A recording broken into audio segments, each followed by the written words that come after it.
Content warning, trigger warning. There will be discussion of childhood trauma and abuse and overcoming that. You know, I was in bed thinking, man, I'm happy, I'm content with what I have, and I've been content for a long time because from the very beginning I've been forced to either be content with what I have or suffer perpetually. Even though I'll never get, what I want. So I it's remaining content and satisfied and grateful has been an important virtue for me. However, I've realized just now in this moment that while yes, those are good virtues, and yes, while I did learn that from light beings, from like Power Rangers and TMNT and media, cartoons, books, that's not where I first learned it, I don't think. I first learned it from my spawners, my abusers. You should be grateful. I do all this for you, you stupid, worthless burden. You owe me. What are you gonna do for me? You should be grateful. Stop complaining. Stop expressing your pain and needs and wants and concerns. Just be grateful and shut up. Just be satisfied and shut up. You're so unthankful. And so, while it is a good virtue to have, I've applied it in the wrong areas to my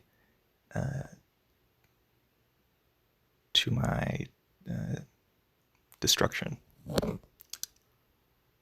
So it's yes and. Well, yes, knowing how to be content with the present is very valuable. Just as valuable is also, in addition, having the ability to know when to not tolerate, when to not be content, to refuse to be complacent. So knowing the difference between when to do which is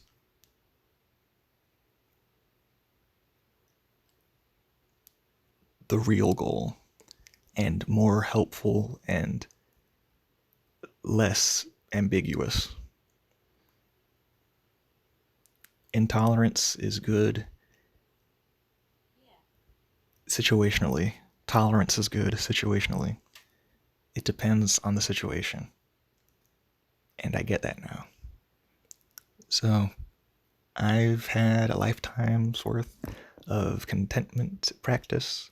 I don't need to practice, it's ingrained in me. I will never forget how. It's like riding a bike. I will never forget how. So I can trust myself to dip my toes into the other pool and start learning how to swim in the other pool.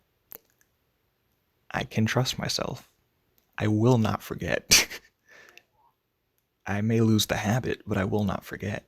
And that's a good thing because my current habit is harmful. Being uncompromisingly committed to accepting everything and being content 100% of the time, no matter what, is a harmful habit. So yes, I am going to lose the habit, and I want to for my own sake, and I need to for my own sake. So yeah, I'm not scared of losing the habit. I want to lose it. I want balance.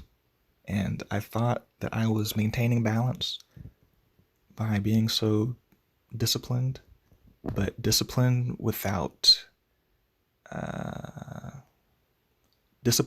discernment is worthless. Because if you are disciplined in the wrong practices, you can destroy yourself. If you're disciplined in destructive behaviors, then that can be absolutely just destructive and not beneficial. Discipline without discernment is worthless. You need to understand your discipline. You need to understand why you're committing to that discipline. You shouldn't just blindly just automatically go to discipline just for the sake of discipline. That's not discipline at all. True discipline is also paired with discernment. Discipline without discernment is not discipline at all. The most important discipline, and the very first above all else, you should have discipline of discernment. That is the first discipline one must start with. And if you do not have that, any other discipline that you have will very likely fall apart, and your habits will fall apart. Not always, but you shouldn't just blindly be disciplined about something just for discipline's sake. That will hurt you. You'll think that you're helping yourself, but you're actually not. Wow. Anyway, the whole point of this was I've realized these things. I was in bed and I was thinking to myself, man, I really am just so exhausted. And all I want is to be free. I just want to be free from lack. I am able to be content. I am at peace with my current situation, and I'm at peace with the fact that I have limited control. And I am content in that sense. And at the same time, my body, my mind, my soul, and my heart long for provision, long to thrive instead of surviving like I've been doing my whole life. I just want to live. I don't want to be so focused on survival all the time. I just want to have enough. I don't want to be rich. I just want to have, even if I don't have extra, I just want to have enough. How much is enough? Blah, blah, blah, blah. I just want to have enough to not have to have a significant level of concern for my future well-being. That's all I want. That's my bar. And after that, then I'm fully content in all aspects. And I've been pushing this desire away and silencing it and stifling it and shoving it in a box very quickly because of my obsession with discipline, even without my mindless discipline, my intentionless discipline. It's saying to myself, no, you must be content. Contentment, acceptance is the only way to peace. Contentment. Remember what your light teachers taught you, which is true. My light teachers did teach me to be content, but the doctrine I follow is corrupted by the dark teachers who also taught me that, but in a corrupted way. To accept everything and just give up, and to not do anything about it, and to just accept shit and just give up and don't try to fight back, because that benefited them. You know, it's crazy. My male spawner constantly flip-flopped between shaming me for not standing up for myself and also physically abusing me for standing up for myself. Same thing with my female spawner. Both of them, but especially my male spawner, he would always shame me and make fun of me and call me a wimp and he'd say, oh, you're so feminine and blah, blah, blah, and you're so weak. Motherfucker, that's your doing. As long as the bully isn't him, then he expects me to stand up for myself and be strong. But when the bully is him or someone he agrees with or aligns with, all of a sudden, it's stop being so defensive, relax, you know, how dare you disrespect me? I'm going to leave you in the middle of the street, in the middle of the night, and abandon you. I'm going to kill you. He's literally said, like, More times than I can count on my fingers. More times than I can count on all my digits. Well, no, I can say that. Mm, I can say that with confidence. He said it like frequently enough, more than 20 more than 20 times. I'd reckon. The words, "I will kill you, boy. Do you understand me? I'm not playing with you. I'm not messing with you. I will kill you. Do you understand? I don't care that you're my son. I will kill you."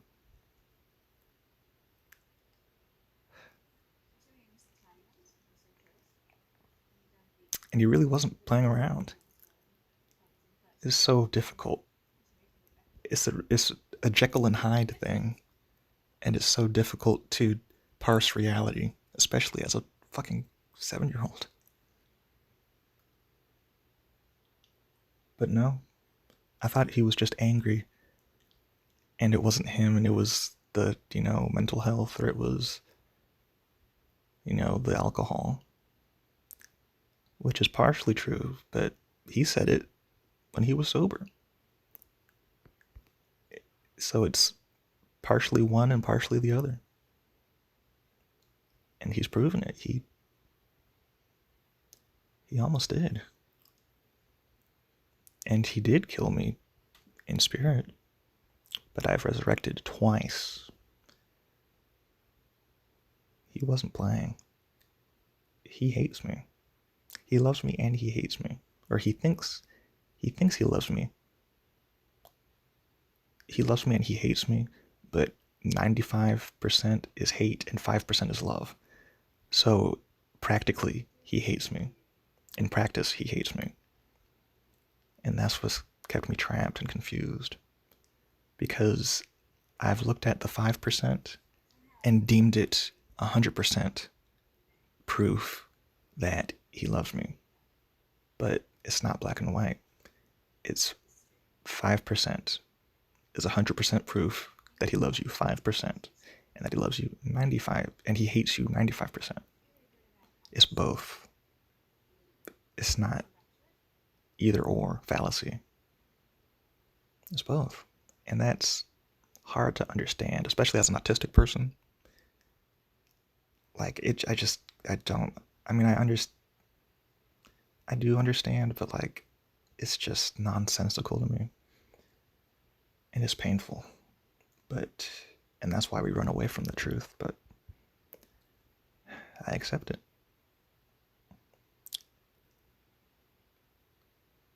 Theoretically, he loves me only in theory. Same thing with her. Even more so, if not really not at all. For her, it's like 1% or like 0.025%. But he only loves me in theory, and theory is oftentimes useless. It's like in linear algebra, the solution that technically is a solution, but it's meaningless and you can't use it. What's it called? It's not insignificant. It's a trivial solution. I get it now. It's a trivial truth. It's a trivial truth that has no use whatsoever and no benefit whatsoever, so it might as well be discarded and ignored.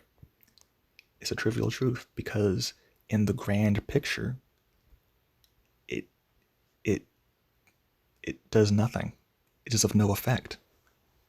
Whether he loves me 0% or 5%, the result is still the same: abuse and hatred and neglect and pain. That's why it's trivial. It doesn't matter if it's 5% or 0%. 5% might as well be 0%. If the ratio is so huge like that, rounding, there is truth to rounding. There is truth to estimation. And sometimes estimation is more accurate than precision. That's kind of interesting. Estimation is sometimes more accurate than precision in practice. Very interesting. Yeah. So, anyway, I've realized my heart is crying out for safety from lack, safety from constantly in survival mode and fighting and clawing for needs and wants. I'm sick of it. I've been doing it my whole life. When will I get to stop? When will I get to rest?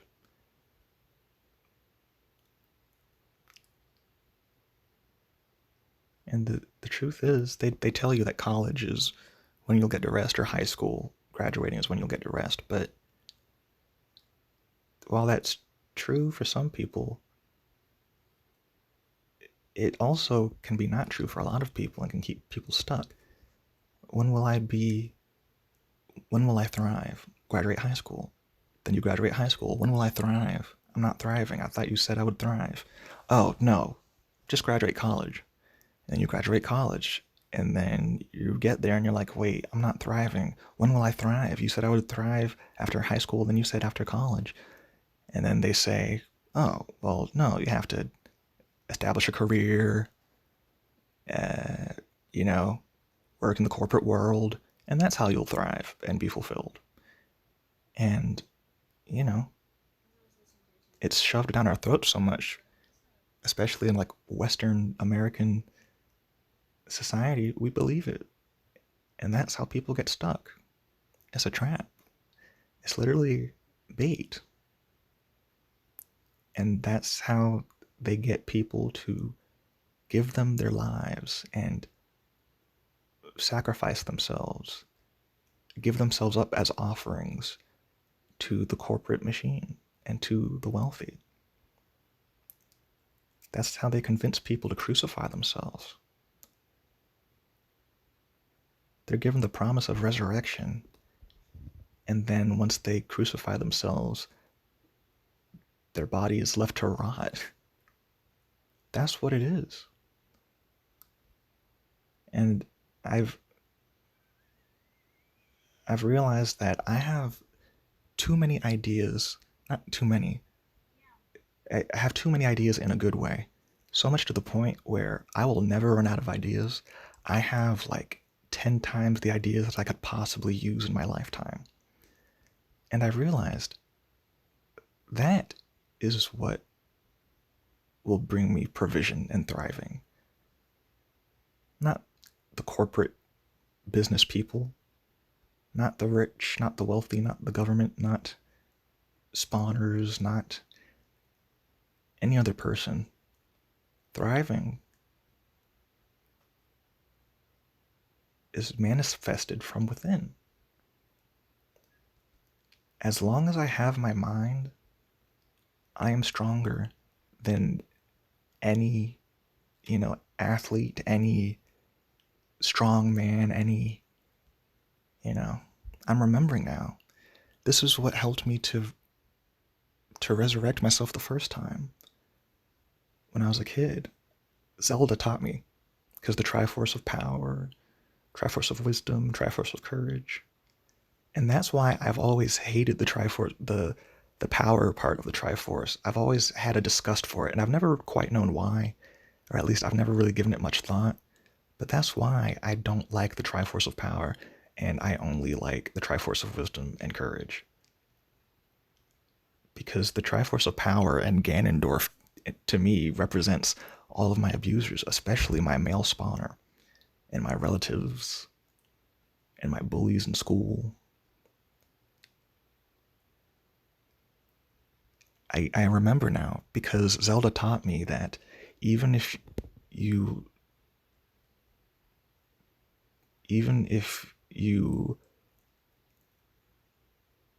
don't have power, you are never powerless.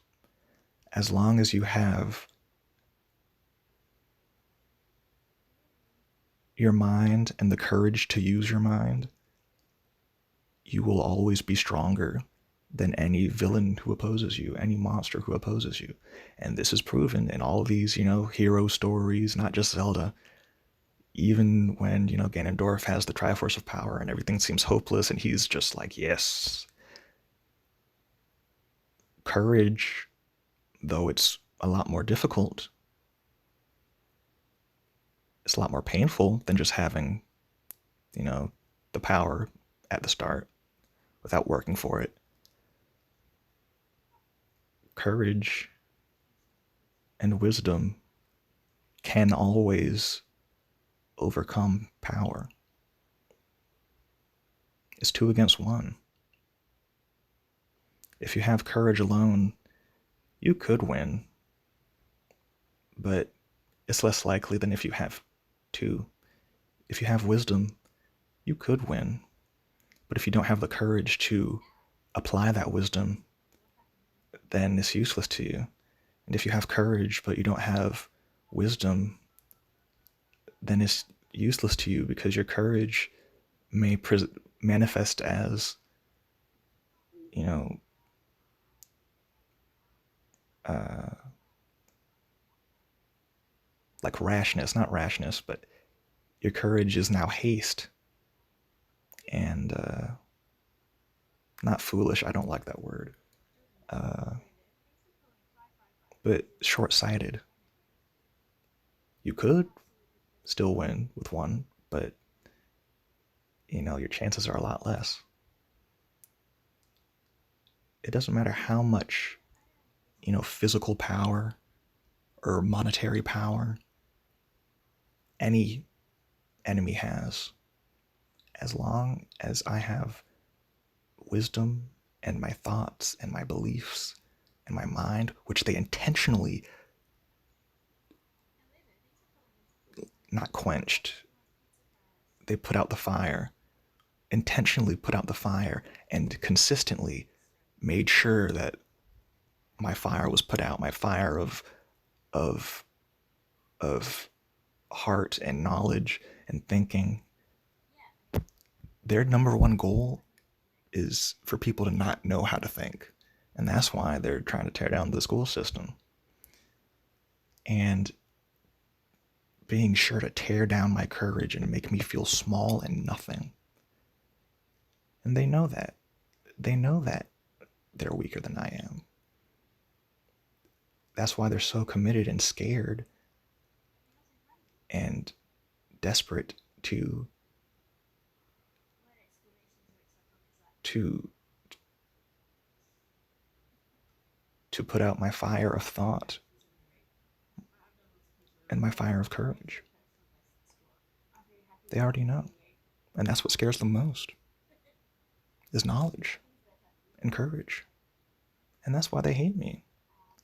Because I have knowledge and they're jealous and they don't believe that they can have the knowledge too. So instead of being jealous and inspired, they're jealous and bitter. And they try to tear you down and bring you down with them. Or they're jealous because you have the courage to do, quote, silly things.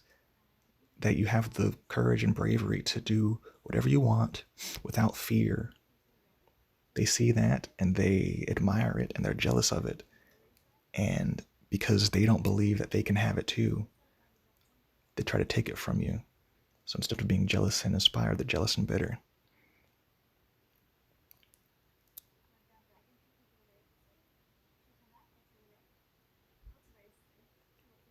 And so they try to take it away from you, even though they know it won't give them that. It's an attitude of, if I can't have it, you can't have it either. That's why people hate me. That's why people hate autistic people, because we're thinkers. And they hate that we're so good at thinking. They hate that. And they hate us because we don't care about social rules and we do what we want. We have the courage to follow our heart and our beliefs and go against social pressure and norms. And they hate that. And they don't believe that they can have it, so they try to take it away from us. That's why they hate us. I get it now. They, that's why. I learned so many lessons from Zelda. I'm so thankful for it. It's so ironic how all the wisdom and truth I've gained has come from fiction, which, adults and, judgmental, ignorant people label as stupid and a waste of time and mind numbing. But not all media is mind numbing. Some media is mind numbing, like trash TV. Yeah, like 90 Day Fiance. Yeah, that's mind numbing. I can't stand it. But not all of it is. Media can also be knowledge unbounded. Books are media. Books are media. Documentaries are media. Educational TV is media. So we can't say that just because something is TV is bad and mind numbing and turns your brain to oatmeal. It's not like a given. And it's just that others aren't able to see the lessons in the media that we are able to see. And that's okay, because that just means it's not for them. It's not, that's not their lesson plan. And that's okay. But instead of just leaving it at that, they try to rip it away from us because they don't see the value. And when we try to explain the value, they don't care to listen or believe us.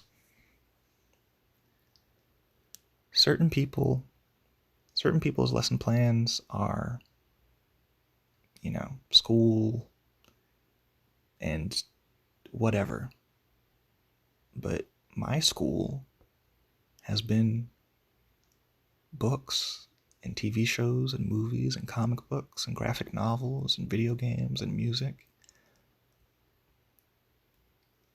Everything I know is from those things. For the most part. Every good thing I've learned almost has come from waste of time TV shows. There's a lesson in everything. And people don't understand that. Or they understand it, but they're not willing to admit it.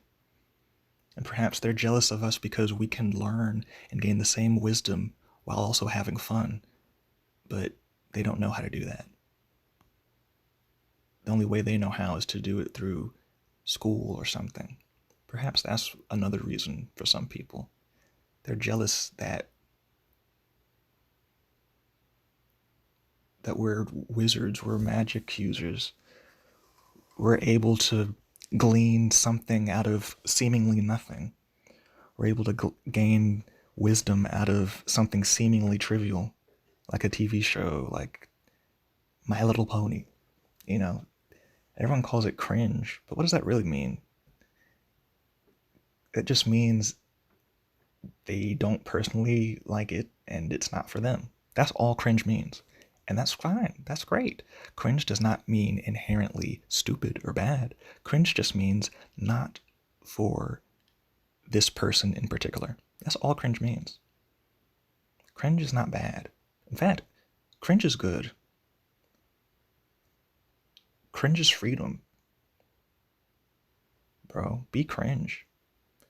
I remember now, and I knew this before, but I died a second time. I remember now. That's why I wasn't bothered when people called me cringe. I never cared about bullies' words until after I died again. And after I died, I forgot. It's like Link from Breath of the Wild had amnesia. Like, I do remember basic things, but I've forgotten most things. And I have to refine and reclaim the memories and reclaim the knowledge and wisdom and truths. That's why bullies' words never bothered me. Because I didn't take their words seriously or personally. I knew it was just, they have their own issues that they're upset about.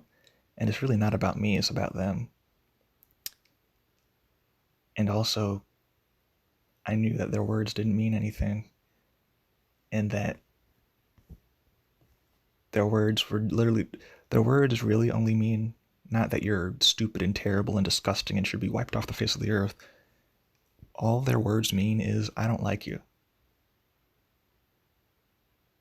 Not you're bad. Not you're terrible. The phrase you're cringe has nothing to do with you. All it means is, I do not personally like you. Okay, I don't like you either, motherfucker. You're mean. I'm glad we're on the same page. I remember now. And even when they would say, no one likes you, no one loves you, I think that kind of helps to counter that understanding. Because in a way, what they're saying is true. Not absolutely no one likes you, but in general, no one likes you, no one loves you, and everyone hates you. That is true in general a lot of times. People just hate us. And yeah. And what's also true is it's not absolutely everyone. And there are people out there who do love me and do like me and will love me and will like me. We just haven't crossed paths yet. But they're out there. There's plenty. There's so many, more than we can count. But we're just spread. It's like we're diaspora. They're out there.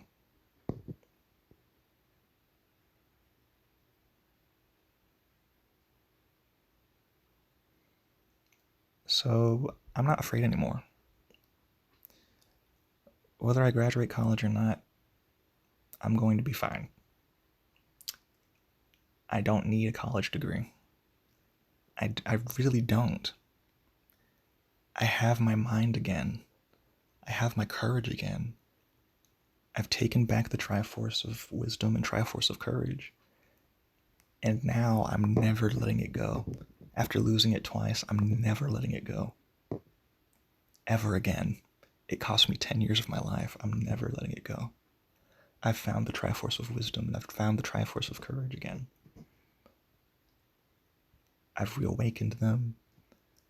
And now I can do anything. As long as I have wisdom and courage, I will be okay. There will be temporary stages, perhaps, of struggle and lack, but I will never be permanently stuck in lack as long as I rely on my wisdom and my courage instead of trying to rely on other people to take care of me. Because the sad reality is, no one wants to and no one will. And I have 23 years of evidence to prove it. So I can only take care of myself. And now I know how. Wisdom and courage is all I need. We're sorcerers, we're magicians. We're able to bring something out of nothing. Maybe that's why magic was hated. Maybe magic is really just wisdom. But it's wisdom that other people don't understand, and so they fear it, and so they try to destroy it. I think that's all magic is. I think that's what magic really is at the root. And magic is just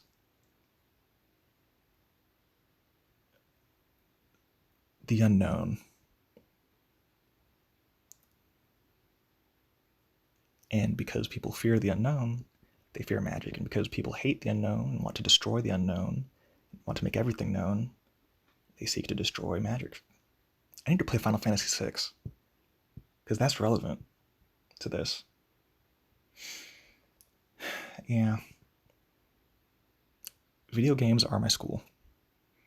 And for some people, that is not true, and they are just telling themselves that. But for me, I know for sure now that I'm not That's not me. I'm not just saying it because I don't want to do work. Video games is the work. Video games and media is my school. Video games and media. Media is my school. Media is my place. Media is my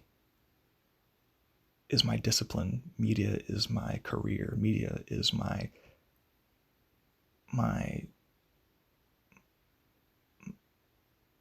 calling. Media is what I'm meant to do. Communication, no matter the form, visual art, written art, literature, creation. I am meant to create. I am a creator. It is my destiny to create. And no matter how much my abusers try to tear me down, they they can fight the fates and struggle all they want to. The fates will ultimately have their way. Even when I've been killed entirely, brought to rock bottom, and reduced to absolute nothing, a shell of vegetable, destiny has called me and led me back to the light, to the path, to the truth. I believe in destiny, but it's not in a meta sense, in a theoretical sense. It's not literally like a living thing. I believe in destiny now. And a person can have multiple. Destiny is an ideal, not a promise, I think, is the separation. Destiny is not a promised destination. It is a ideal destination. The most ideal destination. And the most glorious, thriving destination. That's what destiny really is. It's not a promise. It is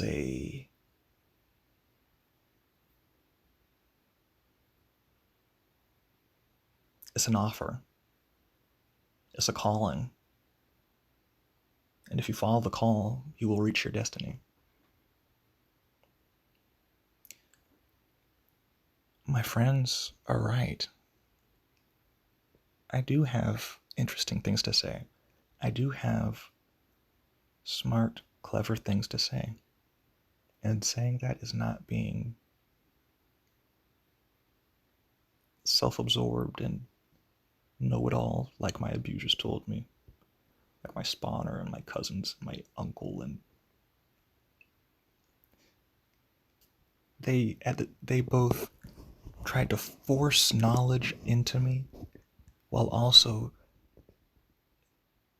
taking it away at the same time, because they only wanted me to have knowledge that they had control over and that they gave, so that they could feel like they had credit for it, so that they could, take credit and ownership of my accomplishments.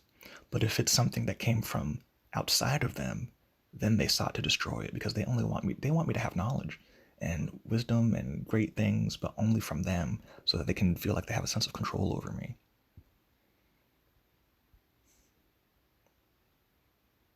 I get it now. It's hard to believe that the world is so dark, but it just is. I don't believe in. I no longer believe that everyone is good at heart.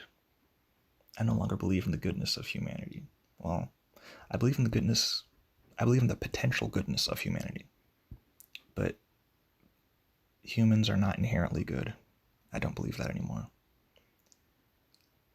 Humans are inherently a blank slate, neutral. And nurture and nature and choices is what determines level of evil or goodness.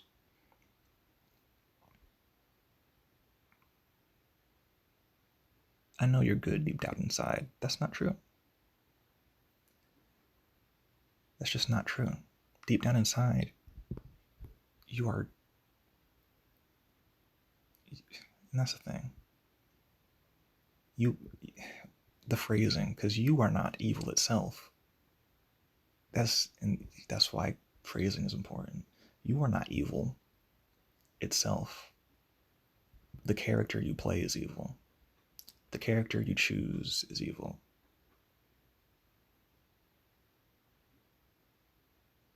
That's what character is. Yo, Mean Ruse. It all comes together like a beautiful tapestry. Not necessarily because someone out there intended it to be that way, but because I formed the connections and glean value from it myself. You can make connections to anything if you want. Is it useful? Is it helpful? Is it beneficial all the time? No. Most things are not intentional and are just coincidence. But because we have wisdom and courage and we're thinkers, we know how to turn coincidence into intention. And it's our intention, not, some outside force's intention.